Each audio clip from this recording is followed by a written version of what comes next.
오늘 우리에게 주시는 하나님의 말씀 에스라 10장 1절부터 4절 말씀입니다. 에스라 10장 1절부터 4절, 페이지수로 724페이지. 제가 읽겠습니다.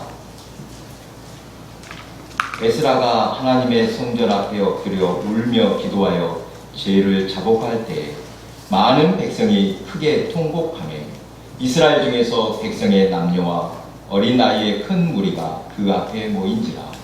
엘람 자손 중 여기엘의 아들 스가냐가 에스라에게 이르되, 우리가 우리 하나님께 범죄하여 이 땅 이방 여자를 맞이하여 아내로 삼았으나 이스라엘에게 아직도 소망이 있나니 곧 내 주의 교훈을 따르며 우리 하나님의 명령을 떨며 준행하는 자의 가르침을 따라 이 모든 아내와 그들의 소생을 다 내보내기로 우리 하나님과 언약을 세우고 율법대로 행할 것이라.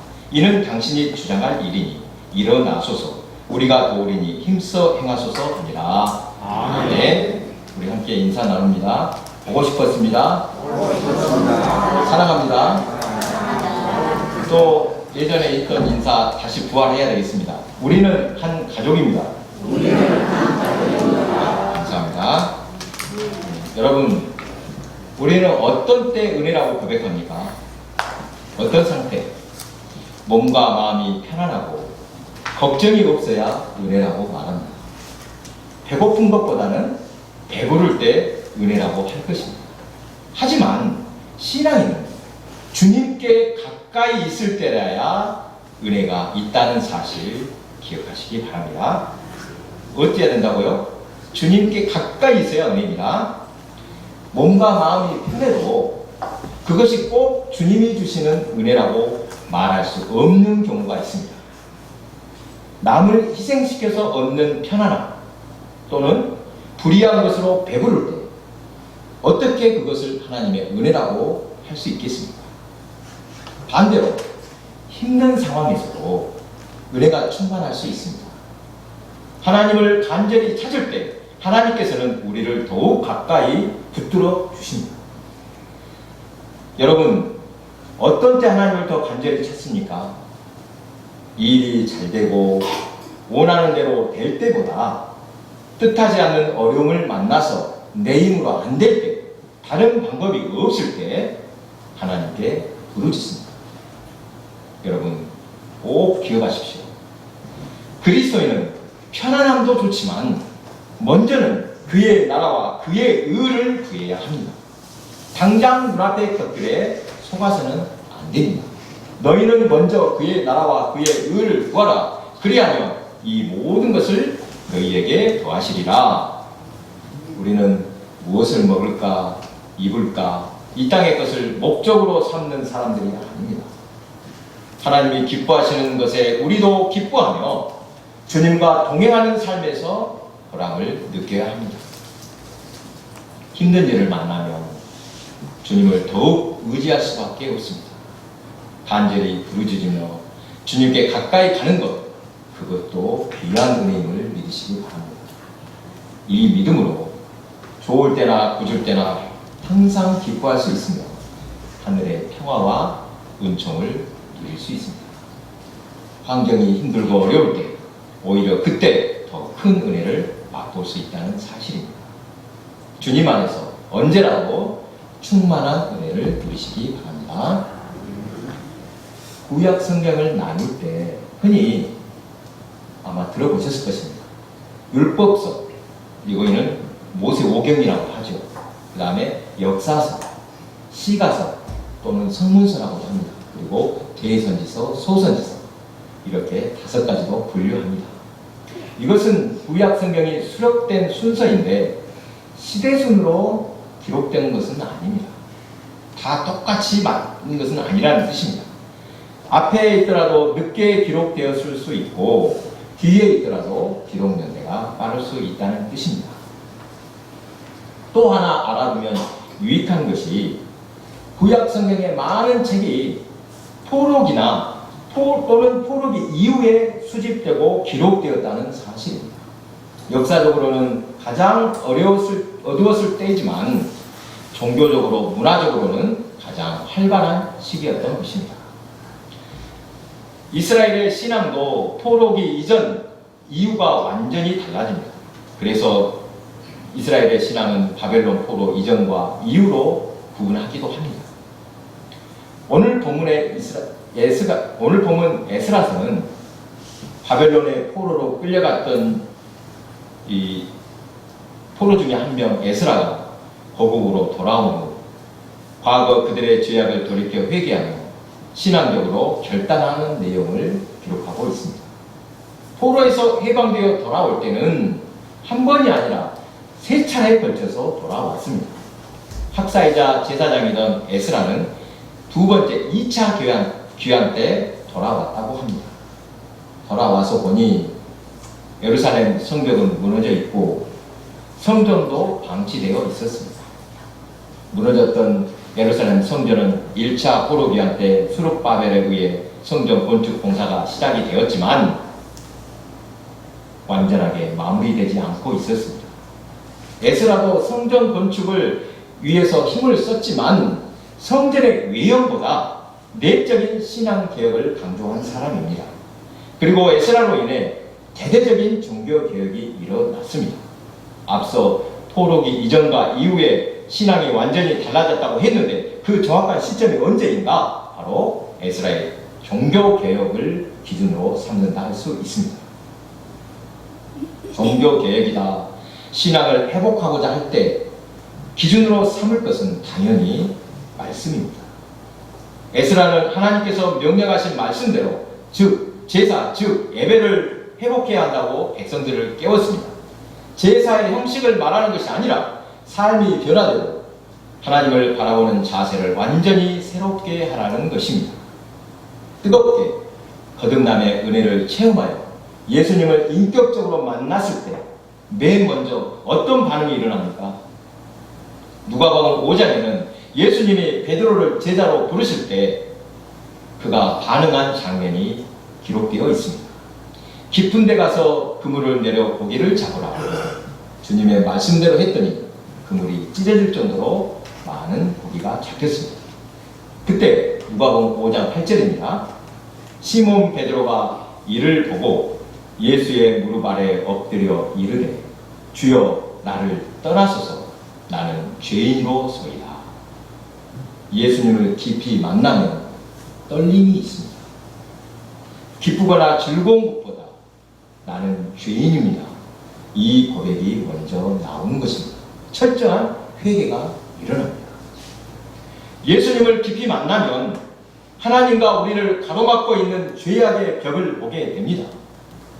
얼마나 어리석었는지 죄로 물들어 있는 자신을 발견하면 회개할 수밖에 없습니다. 그렇게 회개한 후에는 놀라우신 은혜의 강물이 밀려옵니다. 그런 죄에도 불구하고 우리를 끝까지 참아주시며 사랑하시는 그 놀라우신 은혜에 감격하게 됩니다. 어떤 이들은 회개 기도는 딱 한 번만 하면 끝이라고 말합니다. 회개는 기쁨이 아니라 마음을 찢는 고통이 따르기 때문에 그렇게 말하는지 모르겠습니다. 하지만 여러분, 울고 싶을 때 실컷 우는 것도 은혜입니다. 기도하다가 눈물이 날 때는 그냥 우시기 바랍니다. 비누는 몸을 닦고 눈물은 마음을, 영혼을 닦는다 라는 말이 있습니다. 참 아름다운 말인 것 같습니다. 본문의 에스라는 모든 백성을 성전에 모아놓고 그들의 죄악이 얼마나 크고 무서운지 그 죄값으로 어떤 벌을 받았는지 알게 했습니다. 포로로 끌려가기 이전부터 온전치 못했던 모든 것을 회개했습니다. 이스라엘 백성은 하나님이 특별히 택하신 선민임을 자랑합니다. 하나님께서 이스라엘을 선택하신 이유는 그들의 수가 많거나 뛰어난 민족에서가 아닙니다. 오히려 연약하니까 하나님만 의지하라고 하나님의 절대 주권으로 택하신 것입니다. 이때 이스라엘 백성에게 원하신 한 가지는 하나님의 백성으로서의 거룩함입니다. 너희는 거룩하라. 이 명령을 하셨습니다. 하지만 가나안에 정착한 이스라엘 백성들은 그 명령에 순종하지 않고 거룩함을 잃어버렸습니다. 가나안 사람들과 구별되라고 하신 말씀을 순종하지 않고 악한 풍습을 따르게 됩니다. 그들의 딸들을 맞이하여 아내와 며느리로 삼아 거룩함을 잃게 된 것입니다. 오늘 본문 3절에 하나님의 명령을 따라 모든 아내와 그들의 소생을 다 보내겠다고 결단하고 있는데 이방 여인을 아내로 맞아들인 것이 얼마나 큰 죄를 불러왔는지 나중에야 깨닫게 된 것입니다. 우리의 삶을 들여다볼 때 사소한 것이 나중에는 참으로 중대하고 위험한 결과를 가져올 때가 있습니다. 이방 여인을 아내로 맞아들인 것은 단순히 혼인의 문제가 아니었습니다. 그들과 통혼함으로 이스라엘은 타락하기 시작했습니다. 이방의 문화와 풍습에 물들게 된 것입니다. 혈통의 문제가 아니라 영적인 문제였습니다. 이것 때문에 이방인과의 혼인을 금지하셨던 것입니다. 이스라엘 백성은 가나안의 우상들을 접하자 쉽게 빠져들었습니다. 가나안의 대표적인 우상, 바알과 아세라라고 할 수 있습니다. 바알은 남신, 아스다롯이라고 하는 아세라는 여신입니다. 이스라엘이 우상 숭배에 빠졌던 이유는 크게 두 가지였습니다. 첫 번째는 하나님 한 분으로는 그분만으로는 만족하지 못하겠다고 우상을 의지한 것입니다. 가나안 사람들이 바알을 섬긴 이유는 농사에서 중요한 비와 바람 등을 주관하는 신이 바로 바알이라고 생각했기 때문입니다. 유목민으로 떠돌던 이스라엘 백성이 가나안에 정착해 농사를 짓기 시작하면서 원주민들의 풍속을 따라가기 시작했습니다. 그렇다고 하나님을 아예 버린 것은 아니었습니다. 하나님도 믿지만 그래도 바알이 풍년 들게 해준다니 은밀하게 섬겼던 것입니다. 이스라엘이 가나안의 바알과 아세라 우상에 쉽게 빠져든 두 번째 이유는 음란하게 섬기는 우상, 그 우상의 쾌락 때문이었습니다. 이스라엘 땅은 비가 적게 옵니다. 농사에서 비는 절대적인데 이것을 바알이 주관한다고 믿으니 쉽게 빠져들었다고 했습니다. 그런데 어떤 때 비가 내리는가? 좀 민망합니다만 바알과 아세라라는 남신과 여신으로 짝을 이루어져 있는데 이 바알과 아세라가 성행위를 할 때 비가 내린다 이렇게 믿었습니다. 그래서 당시 바알 신전에는 거룩한 창녀로 불리는 여자 사제가 있었는데 이 여사제가 제단에서 남자들과 문란한 행위를 하는 의식이 있었습니다. 상당히 규모가 크게 이루어졌다고 합니다. 그것을 보고 바알이 쉽게 말해서 동화해서 아세라와 합방을 해서 비가 내린다 이렇게 믿었던 것입니다. 상상만으로도 마치 뜨겁습니다만 이스라엘 백성은 그 쾌락에 쉽게 빠져들었다고 합니다. 여러분 솔직히 말해보십시오. 풍요, 쾌락 꼭 나쁘다고 말할 수 있습니까? 누구나 바라는 것일 수 있습니다. 여러분 가난한 것보다는 부자로 사는 것이 좋다고 할 것입니다. 짓눌려 있는 것보다 쾌락이 좋다고 할 것입니다. 그런데 왜 하나님께서는 그렇게도 우상 숭배를 미워하십니까? 그 이유가 있습니다. 여러분 왜 우상에 빠집니까? 뭐 때문에 우상에 빠지고 있습니까? 그것은 인간의 욕망 때문입니다. 그 욕망을 따라 살면은 참된 평화가 없고 결국 명랑으로 이어지기 때문에 생명의 주를 바라보라는 것입니다. 인간이 죄를 범했다고 하나님께서 곧바로 징계하시지는 않습니다. 가끔 그렇게 역사하실 때도 있지만 대체로 하나님은 그런 분이 아니십니다. 차라리 그때그때 벌을 주시면 누구나 하나님을 두려워할 것입니다. 나쁜 행동을 했더니 금방 넘어져서 코가 깨졌다. 또 불량한 마음을 품었더니 무슨 탈이 났다. 그러면 누가 죄를 짓겠습니까? 믿음도 필요 없어질 것입니다. 어리석은 사람들은 즉각적인 심판이 없는 것은 하나님이 없기 때문이라고 조롱하기도 합니다. 물론 하나님은 그런 사람들에게 곧바로 꿀밤이라도 주실 분도 아닙니다. 하지만 모르는 존재를 대할 때 일단 경외하는 마음을 가지라, 이렇게 조언해주고 싶습니다. 여러분, 보험을 하나도 안 들어놓은 분 없을 것입니다. 그렇죠? 어떤 일이 있을지 모르니 대비하는 마음으로 보험 하나쯤은 들어놓았을 것입니다. 보험에 가입했다고 해도 병이 안 걸리는 것이 좋을 것입니다. 그렇죠? 어떤 사람은 보험금만 타먹고 쉽게 낫는 것이 가장 좋다고 말하는 것을 들어보았습니다만, 건강하게 넘어갔다고 해서 보험금 아깝다고 말할 사람은, 또 원망하는 사람은 없을 것입니다. 예, 우리 어떤 권사님들, 집사님들이 가끔 어디에서 뭐가 보인다, 불편해서 혹시 몰라서 큰 돈을 들여서 검사를 하는 경우가 있습니다. 그렇게 검사를 했는데 아무 이상이 없을 때 헛돈 들였다고 돈 아까운 한 사람이 있습니까? 없습니다. 오히려 감사할 것입니다. 그런 경우와 마찬가지입니다. 신앙생활을 일상생활에서 보험에 가입한 것과 비교할 수 있을 것입니다. 평상시에는 몰랐는데 일이 생기니 큰 힘이 됩니다. 신앙이 있다고 해서 건강, 또 물질, 자녀의 문제가 다 해결되는 것도 아니지만 정말로 중요한 것은 마음의 평화입니다. 성령께서 우리의 마음을 다스려 주시는 것입니다. 그리고 죄를 예방해 주심으로 심판의 때를 대비하게 하십니다. 이것은 정말 중요합니다. 하나님이 계신지 안 계신지 내기를 하면 일단 계신다는 쪽에 걸러보겠습니다. 왜요? 끝에 가보니 안 계셨더라도 하나님을 믿으며 살아온 인생이라면 분명 보람되게 살았을 것이므로 후회가 없을 것입니다.